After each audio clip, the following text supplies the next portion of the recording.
I'd just like to introduce you to the panelists. Norma Smith of McGore Bull Terrier.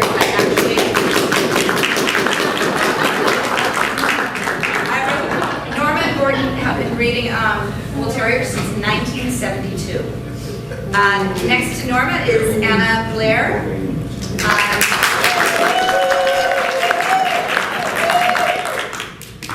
Anna and Pete have been breeding since 1990. Never heard of Pete.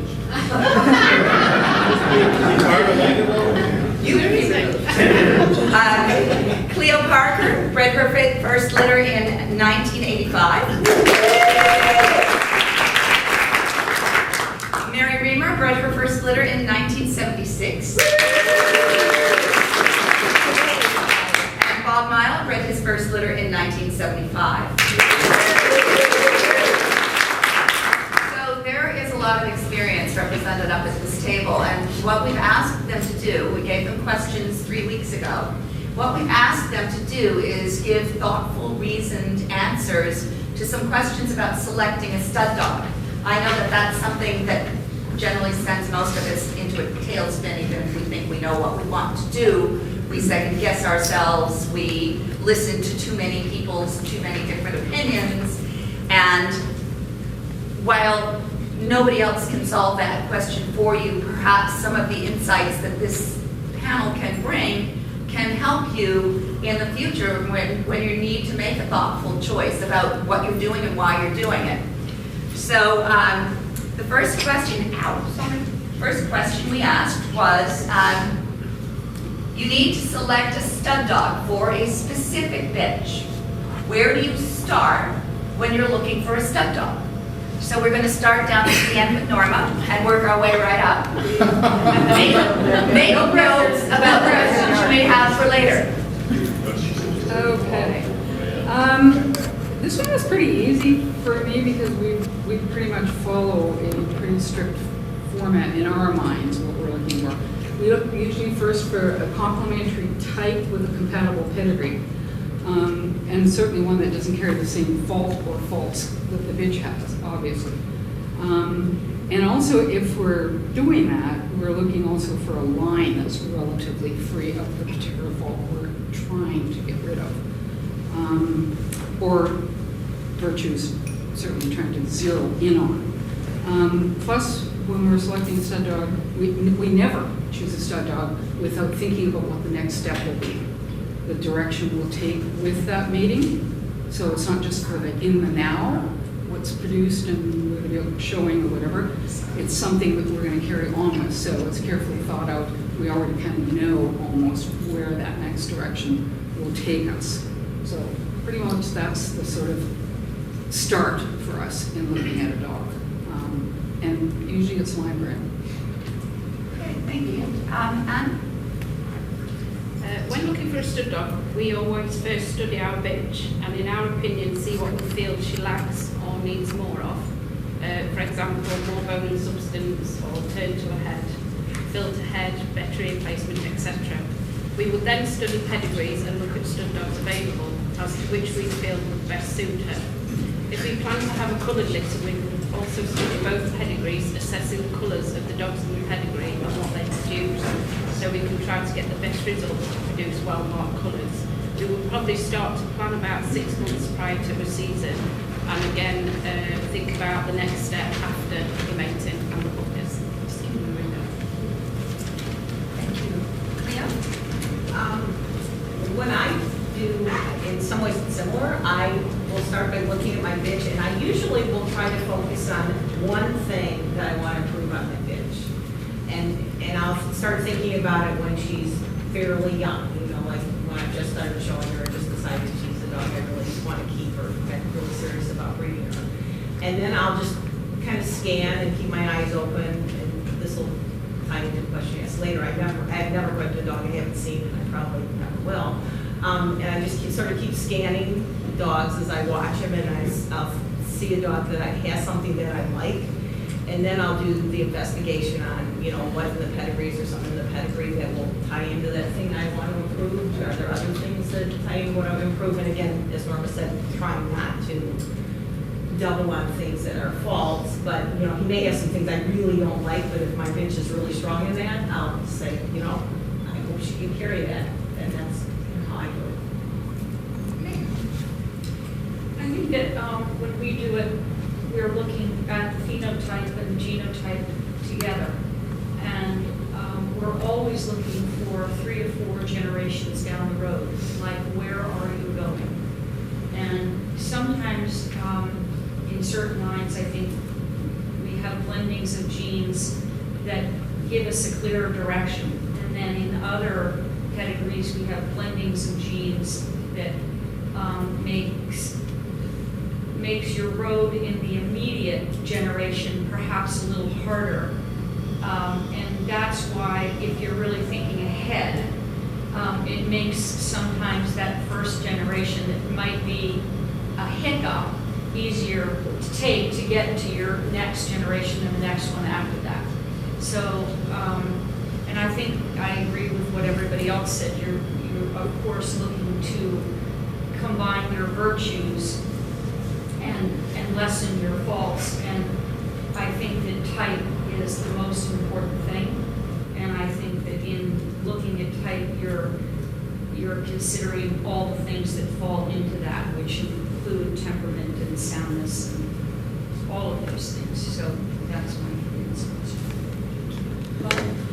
I'll preface what I'm going to say that for 10 years I haven't been reading, but I'm going back to when I was, and we just did have a bit, I've got back in it.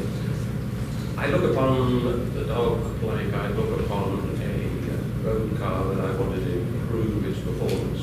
What do I need to buy, put into it, so it's going to go faster or go around corners better or whatever? So I look at that.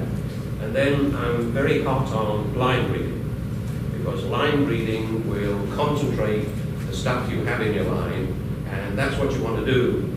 And the caveat, though, is at a point not too far down the road, you're going to have to outcross, and you have to do that judiciously.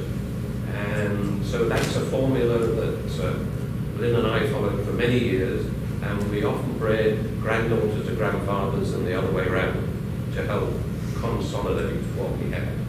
And so that's the basic thing. The only other thing I'd offer to you is that, as people know, when you repeat a breeding, because you've got a super one in the first breeding, you might get nothing in the second breeding. So there's a whole hell of a lot of luck in it too. Okay, so now we went on to the next question. What health testing do you require of a stud dog? You've selected a stud dog, now you're going to ask the stud dog's owner about health testing. What health testing do you require? Again, we're going to start down with Norma and work our way over. I think it's pretty straightforward. Most of the required testing that's being done today, UPC, PKD, which is fairly recent, certainly over here. I think we've heard little about PKD here, but we're now doing the testing. Bear testing, obviously, and follow up with echoes, first auscultation, and echo when they're old enough, and regular patella check. I mean, it's just the standard check marks as you go through them all. So, and the stud dogs, we do them pretty much yearly, obviously, for, you know, urine, creatinine, protein. PKD, that's a lifetime thing. Also, I guess with PKD, if you have both parents clear, there's no reason to do the offspring, because it is a dominant. One has to have it for it to pass it on. So that's pretty much what we follow. The health tests we would require from a stud dog are heart, either Doppler or auscultation, kidneys, UPC and PKD, hearing and patella. And I know over in the UK it is quite a recent thing. They've been doing the PKD testing, and a friend of ours has been doing it. You'll probably know him, Dino, and he hasn't found any with PKD in the UK as far as we know. So May that continue. yes, yeah, let's hope so. But I know here you echo or Doppler everything, where in the UK we sort of started with the auscultation. But you know, that's what people sort of been doing, but now more people are doing the Doppler. But we have to do it by, you know, a cardiologist has to do. Yes, well, Yeah, so pretty much the same. thing Yeah, here. yeah, If yeah. you're going to get them certified. Yes. They have to be done by. Yeah, yeah. I don't think I'm really gonna add anything to that. Okay, it's pretty standard what I'm looking for. All right. Amazing. I would say the same thing. One of the things that comes up is auscultation enough, or do we need to do something more involved? And in humans, you do auscultation, but I think if you have a dog that's going to be a stud dog, it's incumbent upon you, if it's going to be used more than once, that you do something more than auscultation. And the other thing, and I don't know where it is, but I chaired a panel for the PTCA some 30 years ago when we looked at deafness. And I don't know where deafness is, but I can tell you from that panel at that time, whites were 30% were either uni or bilaterally deaf. It was a 2-to-1 ratio with the two being the unis. And the colours were 8% and the same ratio with about 3% being bilateral. And on the basis of that, we suggested that one of the things that should happen is that people should think of running colour into their lines just to deal with that one thing. We did say other things, and we came up with 20 principles, I think, but that was something that we felt quite strongly about. And when you look in this country, the number of colours and the number of whites, there's been quite a lot of use of colours, and I think it probably stems from that. We haven't tested for the deafness, and I can't tell you what the results are now, but that was the basis of what we did. Okay. And question number 3. Okay. We left this a little open. We said, how do you handle line reading and outcrossing? So we're going to start with Norma. Okay, this one's sort of mixed for me, but in any case, I wasn't really sure what the person putting the question forward meant by handle. But having said that, we've concentrated on line reading right from the very start, with one exception back in the 90s, where we used a particular outcross dog, and he was chosen simply because he himself was very line bred. And I think that's important. For us, it's important. If you're going to use outcross, he best be line bred, in my opinion. And for something that you're looking for, obviously. We have just recently found ourselves revisiting some outcrosses, but only with line bred dogs. We've always been pro line breeding and believe it's impossible to establish a line without doing so. We do it for a variety of reasons. Obviously, to get new blood, kind of like a transfusion for your own line, and to something that you're looking maybe that you once again are like lacking, that you want to bring in, that you need to get in to go ahead again. But it's always with the idea of coming back in. So we have never used, I can honestly say we've never used a dog, an outcross dog that wasn't line bred.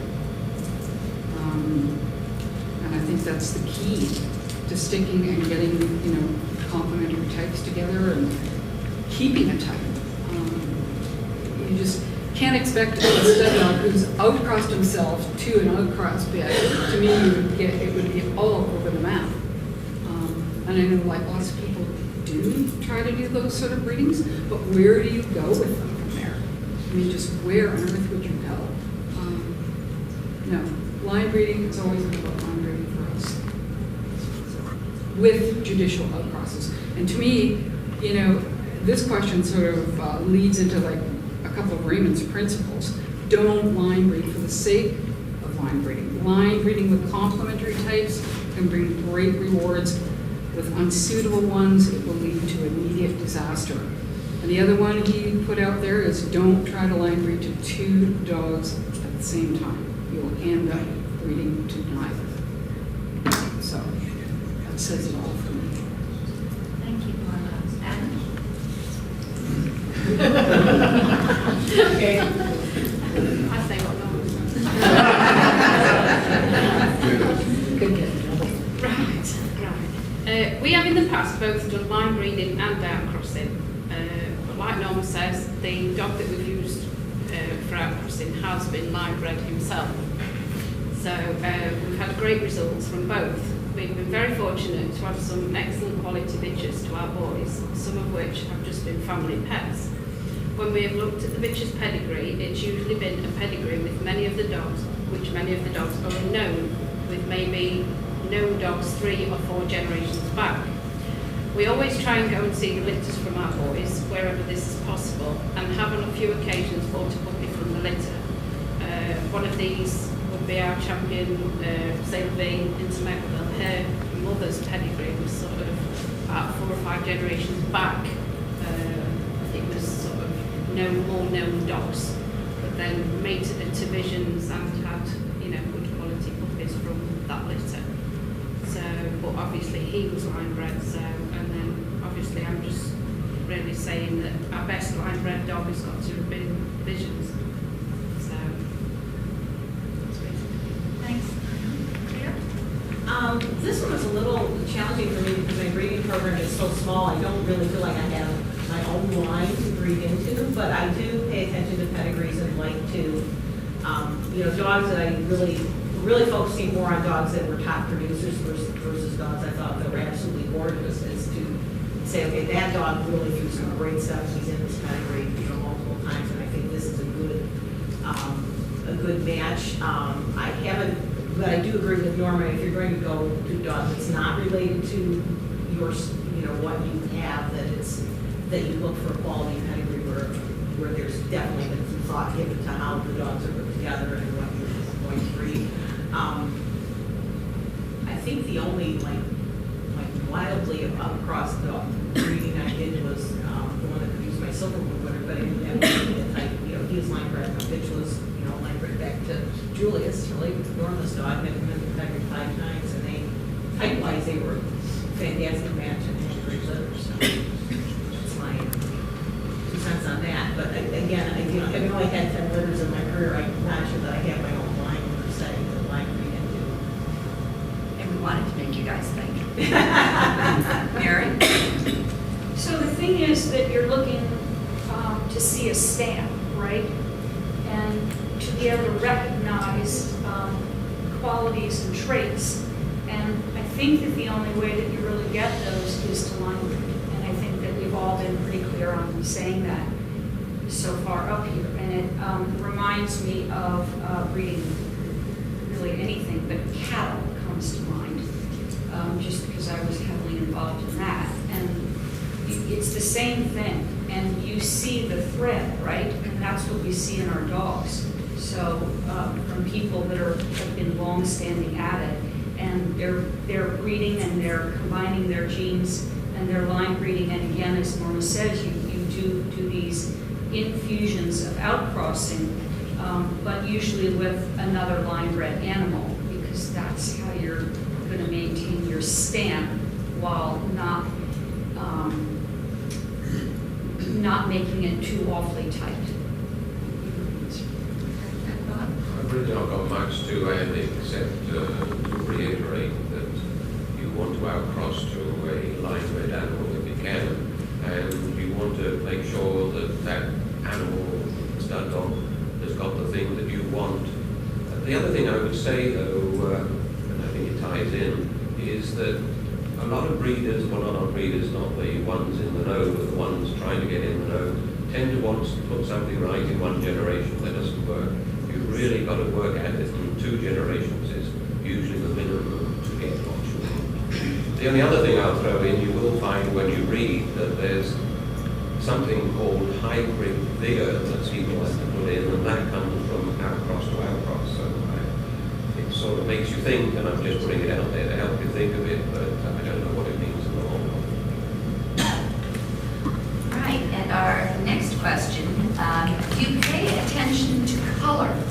Do you weigh the brindle factor in your decisions? How about mismarked whites or splash-marked colors? And is this your personal preference, or do you believe it's a bigger issue of importance in our breed? So we're going to start back again with Norma. I'd definitely say that we pay attention to color. We've never done a red to red or red to white carrying red. And so in that sense, the brindle factor does come into play with us. And in terms of white to white, we've never shied away from that. And I think a lot of people here in North America, do that. And they sort of hanging on from the 90s where we had this big, everybody started bear testing and they came up, man, we have all these unilateral puppies out there. And people were panicking about the breeding. And you talk to people today who would say, oh, good, you white to white. They don't stick to color to white all the time. And it just simply isn't necessary. If the dogs are tested, that's why we do the testing. So, I mean, we have never shied away from white to white. Okay, mismarked or splash marked colors. I think we're seeing a good deal more of them today, certainly in North America. And they certainly can be unattractive. And when they're badly marked, especially if they're borderline 50-50, it's very distracting. Certainly when you're judging them, it's really distracting. I think a really, really outstanding animal could handle it in the ring, depending on what it's showing against. But when it comes down to the wire, I mean, all things being equal, you'll pay a penalty. And I'm really not sure. Somebody can correct me, but I don't ever remember a badly marked stud dog or splash marked stud dog that was ever widely used. And I think people would forgive, or breeders forgive a bitch much more for that kind of thing, because they think, oh well, we'll breed her and we'll breed her to the right dog and try to minimize that reproducing itself. But when it comes down to choosing a stud dog, my guesses are that you'd be looking at that pretty high.